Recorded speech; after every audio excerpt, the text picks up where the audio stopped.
Hey you all, hey you my lovelies. I hope you all are having a beautiful weekend at your respective ends. I hope all is going great. I'm here again to share a story with you all.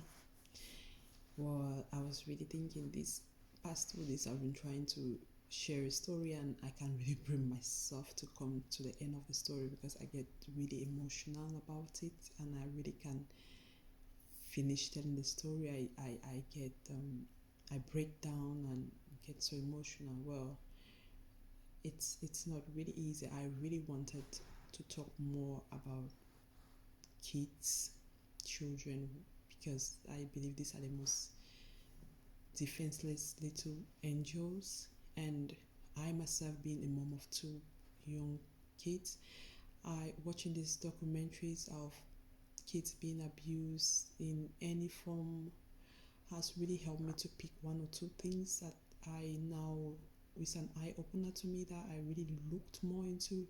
It has made me to be, should I say, FBI, FBI, if I should say that, around my kids and people around them. It has really made me to be more watchful to an extent because I always felt like I had everything under control.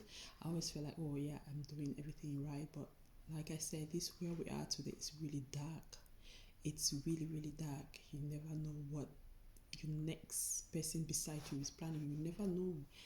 Like you see everybody, you see somebody really nice or good, and you never know what this person is planning on. You know, so it has.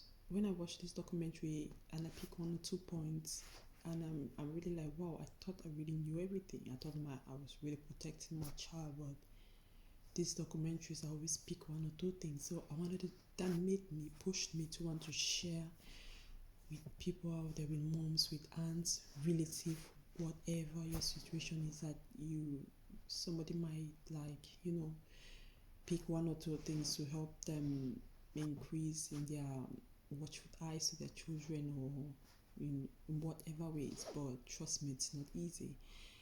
I can't really bring myself to fully watch some of these documentaries, and the ones I do, I realize I can't even talk about it. It's so sickening, it's so evil, it's so heartbreaking. I get so emotional and I can't even bring myself to finish talking about the story. I make a video and stop. I make a video and stop. I make a video and stop. I, like I said, but I promise I'm going to try to keep my emotion on track to talk about this, even if I don't really talk about the whole thing because, like I said, it's really not an easy topic to talk about. I'll really try to talk about the main points so, like I said, it could help, even if it's just one person, one soul that you find you help in one way or the other. It's a whole lot of big deal. It's a lot. It's a lot because I take interest in all these documentaries. Not that I don't watch the good. I do watch the good ones, but I pick interest in the ones that really like the dark ones. Like I said, the dark things are happening in our world today because the world is really dark now, and we just try to protect ourselves and the little ones in the best way we can. Not leaving any eye untouched, not buttons untouched, nothing. Like now, I'm like I'll call myself an FBI when it comes to my children. I'm just like an FBI agent. Like, trust me. Okay, without taking much of time, let me just go into the case of today. Um, it's about the Greens, Faith and Gregory Green. Well, I'm just gonna call him Greg. Well, they should I say, love at first sight for Faith because they happened to meet when for the first time they happened to meet when Faith was like 14 at Faith's dad's church. He was one of the members at Faith that church, and you know, Faith liked him, and even though he was 10 years older than Faith, yeah, that was not a concern for Faith. And they always hang out after church, like there was this little bar bench seat at the church. They will hang out, talk, the innocent teenage love, they will talk and talk and talk, got fun of each other's company, hanging out often. And at one point of time, Greg just like kind of like disappeared. Faith didn't quite knew what was happening, why he was no more seeing him in church and all that. But there were stories around that he got incarcerated, and but there were no like detail about why he was incarcerated. Nobody talked much about it. So time went on, the Faith got on with her life, time rushed by, and as he have it again, Faith brought them back together. Well, not Faith the human being, like Faith. Faith brought them back together again was through Faith's dad, who was now a leading pastor in their church. So Faith dad was the leading pastor, and he was involved in paroling, this pastor that goes to prison to preach to these prisoners and try to persuade them or to sway them to turn into good character, into Christ, give their life to Christ and be good and live their old ways. So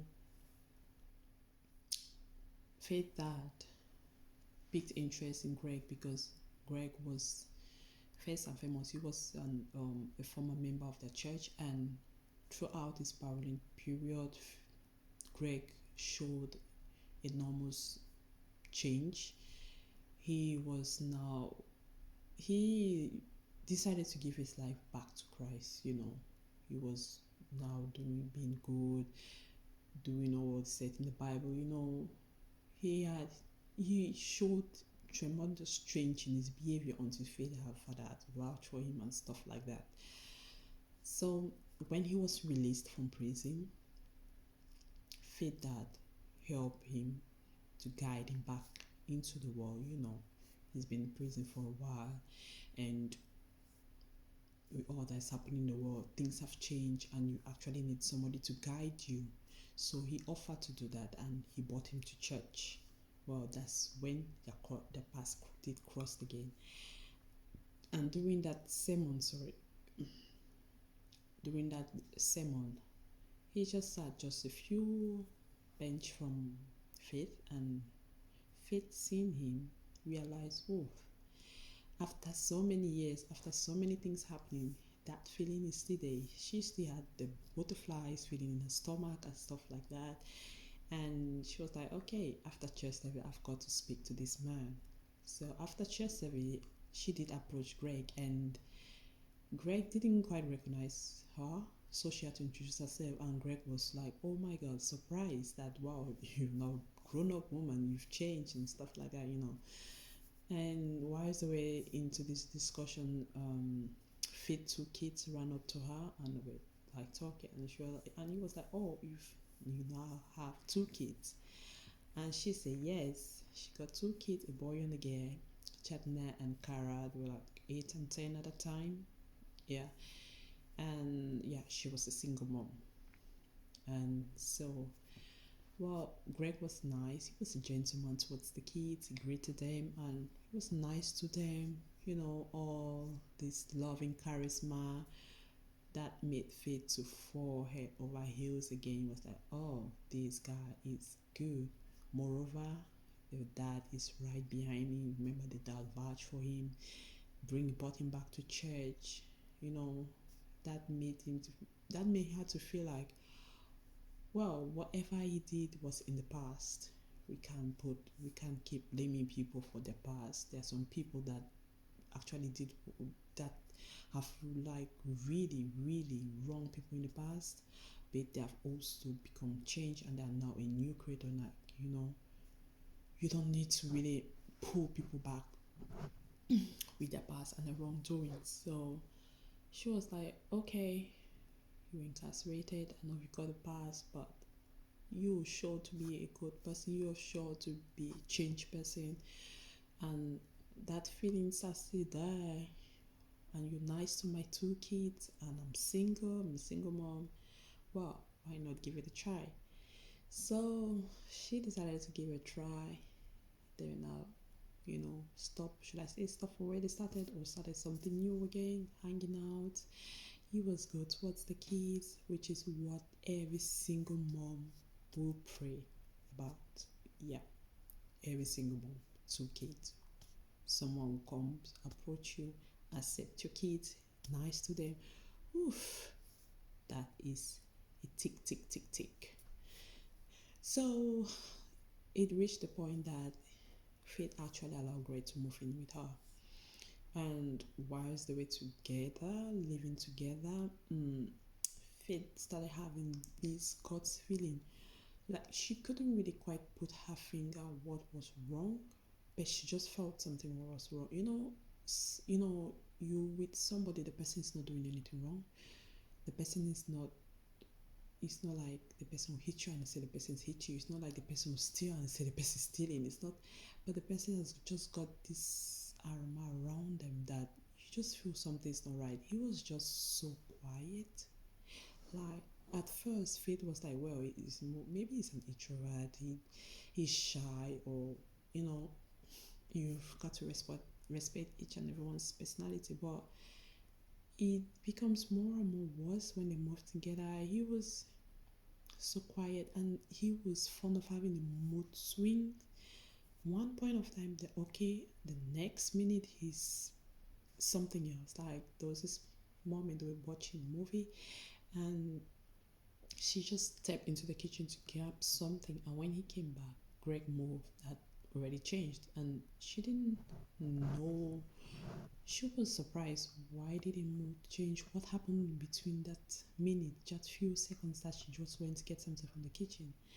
And she tried to ask, and Greg didn't give any response. Greg was like nothing, but she just had this gut feeling something was not okay. And remember, just before that, before the moving in, or just when they moved in, she was like, okay, if you are taking this serious, maybe I should try and know more to your story, why you were incarcerated and stuff like that. Because they were just still news flying. Nobody was saying anything deep, or nobody was really going into the matter. News were just flying that, well, he killed his wife, but out of self-defense, his ex-wife.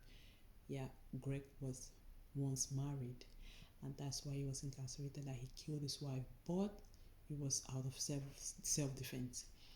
And when she asked him, he said yes, it was out of self-defense. They were having this argument, and they were going back and forth, and it got a little bit physical. And this point he was trying to prevent the ex-wife from hitting him, and he pushed her, and she fell and died.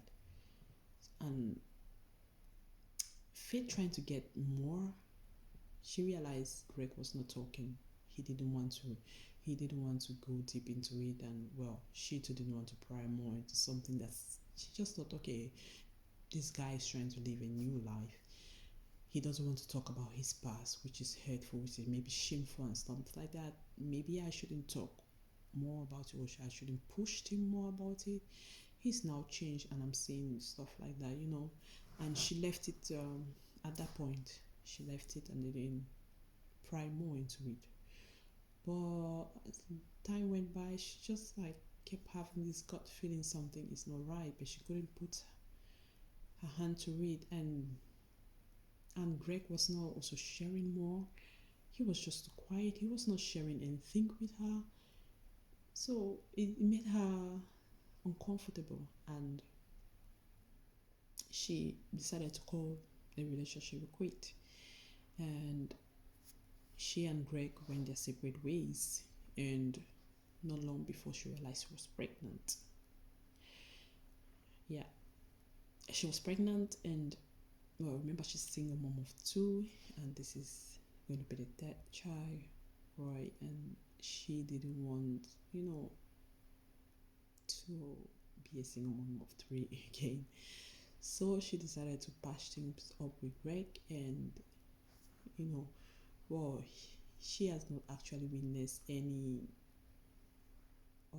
how should I say, bad habits or threats or abuse in your term. That's it was just her God's feeling, And hey, she would really love to be with the father of her child who is coming up, because this man has not really showed any bad behavior, like I said. So she decided to patch things up with him. They moved in together, and their son was born. And there was this one time where she actually witnessed Greg anger.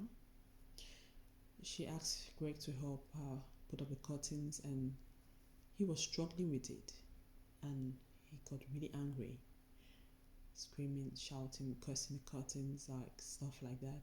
And her daughter Cara was there and was saying like, "Mom, why is he so mad?" And she that time didn't really see it like much of a big deal. So many people get frustrated about things and they can scream about it and about the situation and get mad, to lash out. And she just told her daughter, well, people do struggle, and when they struggle they handle things in different ways. That's just actually what's happening with Greg. And well, the daughter didn't really sit quite well with her. She was not convinced. She just saw somebody who is really, really angry, but she just overlooked it. She did not see Faith didn't really put more emphasis on the anger or stuff like that. And that passed. But Cara didn't let that brush by. She didn't. After a while, that Faith actually saw her diary and realized Cara didn't really like him, of his anger issues. She would always write things down, you know, of how she felt and stuff like that. And now moving, they decided to get married after the birth of their child. And after that, well, things were not moving on well. Greg was helping less and less around the house. Faith was just like doing most of the stuff, even with the child. She was having less and less help. And this was really just overwhelming for her, a single mom wanting a partner or somebody, because one of the reasons also is that you're gonna help and lift some of this stuff off my shoulders. We are now two, we are a team. I could have some rest. That's why we come together. That's why, we are parents are two in a relationship, or let me say it takes two to be in a relationship. When it start outweighing, or when you start feeling like it's a lot of weight the other partner is not putting in, especially your mom, it's so exhausting. It's so exhausting. And coupled with these weird ways and stuff like that, there were not much. She again decided to want to leave the relationship, but hey, after that she realized she was still pregnant. Yep, she got pregnant for the second wife. Well, faithful, but both of them second, a daughter again. When she was born, things became worse around the house. Greg would just stay around doing nothing. Faith would be the one doing things, chores, being there, being here. Even when the baby is crying, he wouldn't help. He would just sit down and do nothing. And one time, this made Faith to like really wonder what's going on. Why are you not even moved? So she decided to ask him, "Why are you just so distant from your children? Why are you distant?" He said he wanted a boy. Well, that is a very, I don't know, that's a very stupid reason. And Faye was like, "Oh, I'm sorry, God gave us a girl. A child is a child," and just brushed past it. So things, as the children got older, things were getting worse and worse. Greg's behavior was his anger issues and stuff. And there was this scenario when their youngest daughter, Croy, I think, yeah, Croy, that's her name. She wanted her mom to make a sandwich, so she brought the bread upstairs to her mom, but she was busy. She was busy doing something. I remember Greg hardly help around the house. So she asked the daughter to take it back downstairs. She would be right a second to make a sandwich. Before getting to the kitchen, she realized her daughter has smashed some of the bread, and Greg was screaming, yelling at her if he hit her. And the daughter just ran into her room, and she got so furious and told Greg never to put her hand to her daughter again and stuff like that. She's just a child, and things like that do happen. But Greg was just so distant. Like he didn't really like the children. He was not helping around the house. He was not comforting. He was not supporting. He was nothing. He was just there. And as days go by, though, having one episode to the other, Faith again got fed up. She was like, you know what? I know I signed up for this for better for worse, but things are not getting any better. She even went for counseling to the marriage, but that didn't even help. She was like, there's nothing that's going to help. I just might live with my children. And when Greg realized this, he was not happy about it. He was not really happy. It didn't sit well with him. He was not happy.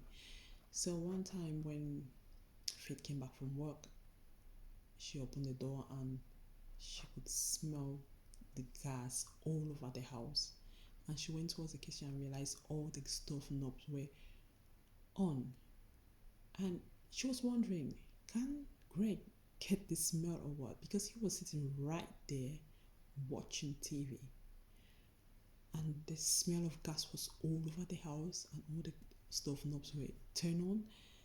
And she quickly turned it off and turned off the gas. And she immediately approached Greg, and I was trying to know why he was sitting there whilst that was happening. How did that even happen? Why were the gas turned on? Why were the stove knob? Trying to know what was happening. And Greg was trying to brush it away, saying it might be the kids that were playing and they turned it on, and Faith was not having it. She was like, the kids know better than not to go there. Moms be like, don't touch that, don't go near that. I myself, even my kids being little, I tell them, don't even go near the gas. Like, even whilst I'm there, they don't even come. So she could vouch and say, it's not the kids doing, so what is happening? And Greg gave up and was like, he did it. He wanted to end his life and end all the suffering and end all the problems and stuff like that. And Faith was surprised. She'd be like, what is the meaning of this? To this extent? Okay, if you want to take your life, go ahead and do it, but don't do it where the kids are. Kids are in the house. You want to take all your life. That means you want to take your life. Go do it somewhere outside the house where the kids are not involved. You can't be doing it where the kids are, because the kids were right in the house. If something had happened, everybody could have been burned and the story could have been different. So that made Faith to really want to leave. Like, she was saving up to leave. That made her to be on her toes. She was not sleeping well anymore because she didn't know what next this man could do. So sometimes she would even sleep with weapons with her. Sometimes she just slept with a bunch of color pencils, and like if he tries to do something, he was just going to shove it right into that type of situation. It's not really laughing matters. Sorry that I'm laughing about it, but I'm just trying to make the situation for me to talk about it, because sometimes you really, when you watch this documentary, it makes you feel, let me not talk more, let me not divert away from the story. So that really made her to be fearful of her life and the life of the children. So she was now like doing everything possible to pack away, get away from him.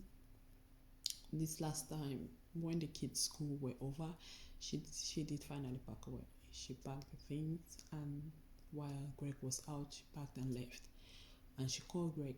She told him they have left the house and they're going to be processing their divorce and stuff. Well, Greg was really angry.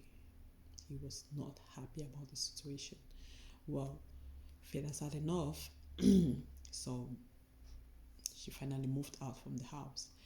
And now Greg reached to her, he wanted to see the kids, his two kids. Well, right before then, even, sorry, right before then, they all went out, family outing, but just with the two last bonds because why? Faith's older children, Chad and Ankara, were like already grown ups. They had their own plans, so they decided to take the two younger girls out. And whilst they were there having fun eating, Greg mentioned, why can't it be just four of us? And Faith was like, what do you mean? Why am I going to keep my two other children? He was like, I prefer it to just be four of us. It's fun, four of us. And Faith really felt offended. Like, why would you say that? Where do you want me to? Do you want me to throw away my children? Do you want me to forget my children? And that's really a slap on my face. Like, you better let it sink to your brain that it's the six of us, not four of us. Six of us are family. So now moving to where Faith actually moved out with the kids, and Greg reaching out to want to see the kids. The thing here was Faith was still having this gut feeling because Greg kept giving locations that are isolated, that locations that are far away from town, like you could not see anybody around. And she not trusting Greg and all the things she has witnessed. Like, this is not a good location. I don't know. Anything can happen. You can do anything and nobody will be there for a witness. You can do anything to any of us, or. So she decided to change the location to a more crowded place in town, and Greg didn't like this either. So, but they were having normal life, doing their co-parenting whilst the divorce was going on, but they're processing their divorce. And during this period, Greg changed again, becoming more nicer to her, communicating more with her, doing all the nice things that made her to fall for him in the first place. And she was like, wow, it seems he has changed. It seems like me being serious, putting my foot down that I'm going to get a divorce. It seems it's made him to realize what he's about to lose and he doesn't want to lose it. Maybe it's time for me to just give him another chance, Who knows? He might have really changed. And that is another chance again. After they have moved out, they moved in back again, and not just few moments, he went back into the way he was. And Faith was like, okay, I've given you more than enough chance. You've proven that, well, you are not worthy of it. You just, should I say, manipulating the whole situation, making me feel like you are okay just for me to come back, and you showing back. Like, he was just manipulating. He could really fool people. When you realize things are not going his ways, he will like change back to what you actually want him to be, so he can get back in control. So Faith was like, we are now moving out for good. Like, this is it. I've had enough. I'm going to go out and I'm going to have this divorce no matter what the situation is. So yeah, that was what was happening. So one time she was sleeping, she was in the process of leaving, she was sleeping, and Greg woke her up in the middle of the night, and she was like, please just let me rest, I really have a head day tomorrow. And he really screamed at her, like the way he was firm about it, it made her to wake up. And she went downstairs to where Greg was motioning her to go. She went downstairs and realized her son Chatna was there, and Greg was ordering the son to tie Faith's hand around her back.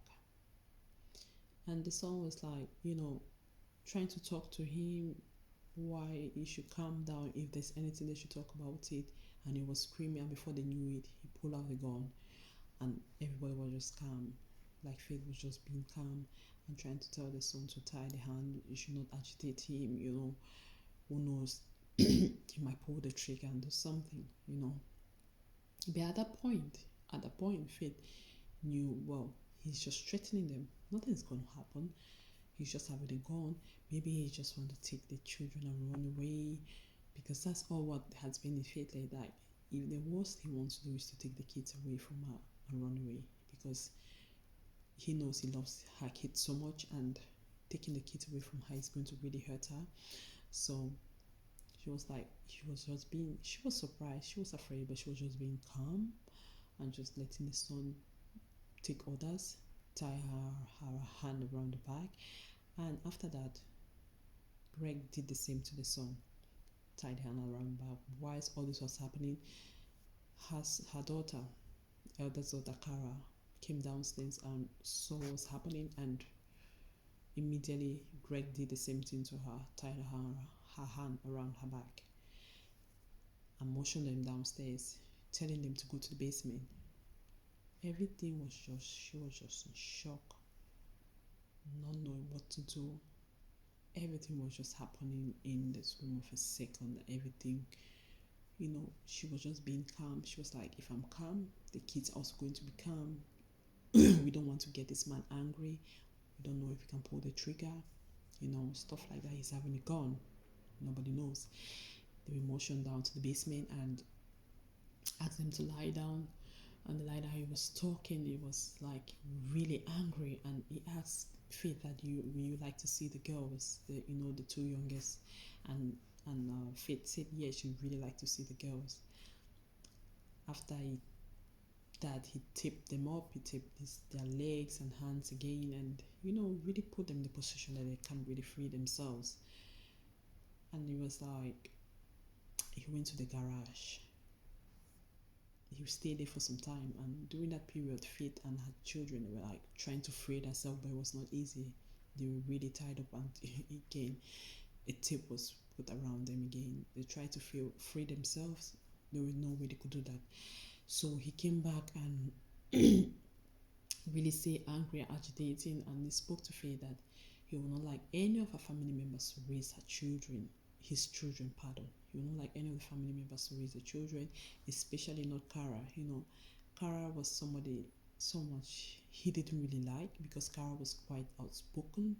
Cara always say what she feels, unlike a boy who was really fond of him. He was the quiet one. He said he wouldn't want to have the bad influence of Cara, so he wouldn't want his children around Cara. Then again, Faith was all like, yeah, he's going to take the kids and run away. That's what he's going to do. Before she could even finish thinking, she had a gunshot. And her daughter, Cara, was shot. Trying to process what was happening, another gunshot, and she had the son was also shot. She just felt the children taking their last breath right beside her, and she could do nothing because her hands and her legs were tied up behind her, and everything was just happening in a rush. She was confused. She was trying to process everything. She also got shot first time on the leg. She described she didn't really quite feel, the adrenaline was so much. And she got shot the second time on the leg. That's when she felt it. And he took the gun, was smashing it on her face, hitting her, There was just blood all over everywhere. And he picked up the phone and called 911. Yeah, he did. He called 911, described the whole situation, and told them he's ready to be arrested and stuff. And the police came in, they were announcing themselves, they arrested him, they tried to free away, like blood was just all over. They found Faith was the only surviving victim, and they were like trying to know what's happening, where the blood was flowing, and they took her up to the hospital and stuff like that. And they took Greg in the police station. And when Faith woke up, everything was just like a dream. The first thing she did was to ask for her youngest children, because she knew, even though everything was, she knew the two oldest were dead. She asked for the youngest children, like, where are they? Hope they are safe. And she realized, she found out they were also dead. Greg actually did kill them with carbon monoxide poison. Yeah.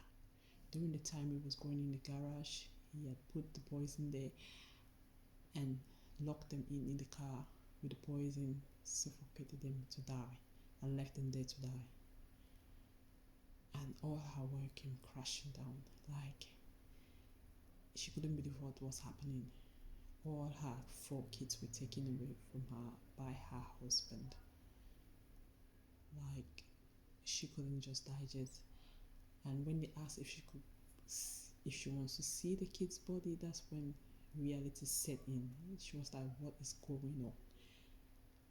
And she went in and saw her children lifeless, and she had to believe they're all dead. And whilst in the hospital, that's when she actually really found out what Greg had done to the ex-wife. Greg had actually killed the ex-wife who was pregnant. He had actually stabbed the ex-wife multiple times. That's why he was incarcerated. And she was like, wow. And when Greg was questioned at the police station that why didn't he kill Faith, he was like, he wanted Faith to stay alive and see what she had done. He was like blaming all of it to Faith, that Faith was the cause of it. Faith pushed him, so he wanted Faith to suffer and see what she had actually done. You can imagine the level of anger and hate. He actually did that because Faith couldn't have children. She had done a permanent procedure not to have children anymore, so she couldn't have any more children. So he knew taking away these children and putting Faith in a very, because shooting her on the leg, I'm sure he wanted her to be crippled, and hitting her face to dismantle, like a level of hatred that Greg had for Faith. Like, I can't really put it. If he was somebody that was actually evil himself, or Faith actually did really pushed him, I don't know. Well, he was found guilty. He admitted, he accepted, he said he was guilty, and he was charged to a minimum of 47 years. I don't know why it was just 47 years. I thought he was going to be given life in prison without possible parole, but maybe because he pleaded guilty. I don't know how the American system works, but that's it. At one point of time, Faye was trying to blame her dad, for not telling her what really happened, or whom Greg was really, why he was incarcerated. But the dad too never knew the whole story. Look, these pastors are there to get lives. They really don't pry much into this prisoner's life because they believe like old things have passed away, new things are coming. If they don't want to talk much about the past life, they let it go. They just want this new creator. So the dad wouldn't know much. For me, I thought it was in Faith's position to dig in. Like, yeah, I get it. You want to leave your past to the past, but I am trying to bring you into my life. I'm trying to bring you into the life of my children. Or maybe if you're going to have children, future children. So I have to know every little bit of your path, why you're incarcerated. I don't need to know a shallow story. I really need you to tell me detail for me to trust you to be one of the provider, the supporter, the comforter of my children, myself and my children. Because I get it. When you're a single mom, you're not only bringing a man to your life, you're bringing a man to the life of your children, and maybe future children you're going to have with this man. So I believe you should be more than a detective even to know who is coming into your life.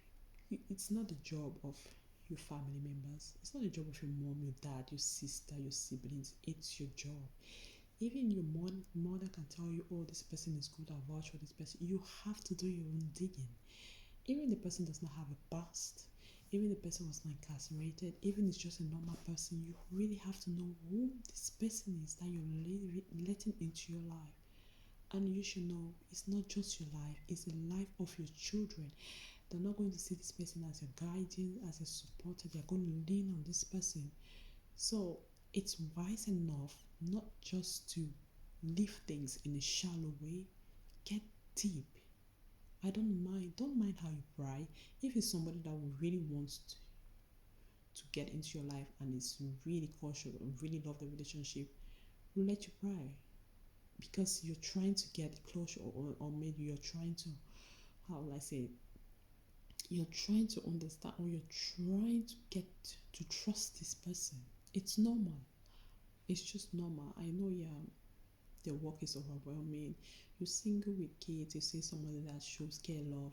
It's not just all about care, showing love or care or being gentle. It takes more, and you really need to see the person for whom they are. Like, you came out of that relationship, I don't know, twice, and you moved back in. Hey, hey, people don't just wake up and change. That should tell you something. That means you can change today and go back tomorrow. Change. If you're not consistent with your ways, then it's a red flag. It is a red flag. Like, try to protect those kids. Try to protect the little one. If it's not for yourself, those little children, because people would like to, not even to harm you, and harm the people around you. They know the love, and these innocent children will get their lives shortened. They will not even be able to do what they're supposed to do because of our little faults and stuff. Parents, let's be there for these children. We brought them to this world, so let's guard them with everything we have.